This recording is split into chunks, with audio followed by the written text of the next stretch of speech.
राजा परीक्षित को मृत्यु का भय था। सुखदेव ने सुनाई झोपड़ी की कथा।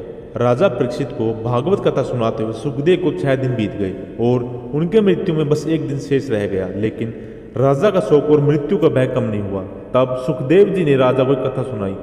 एक राजा जंगल में शिकार खेलने गया और रास्ता भटक गया। रात होने पर वह आसरा ढूंढने लगा। उसे एक झोपड़ी दिखी जिसमें एक बीमार भेड़िया रहता था। उसने झोपड़ी में ही एक और मलमूत्र त्यागने का स्थान बना रखा था और अपने खाने पीने का सामान झोपड़ी की छत पर टांग रखा था।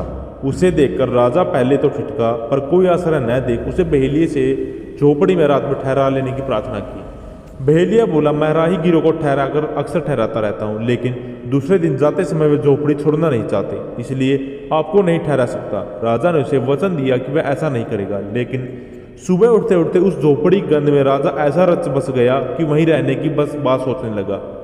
इस पर उसकी बहेली से कहलाए भी हो गई। वह झोपड़ी छोड़ने में भारी कष्ट और शोक का अनुभव करने लगा।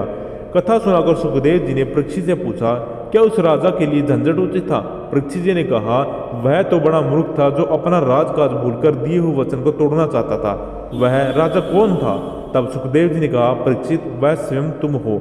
इस मलमूत्र की कोठरी देह में तुम्हारी आत्मा की अवधि पूरी हो गई।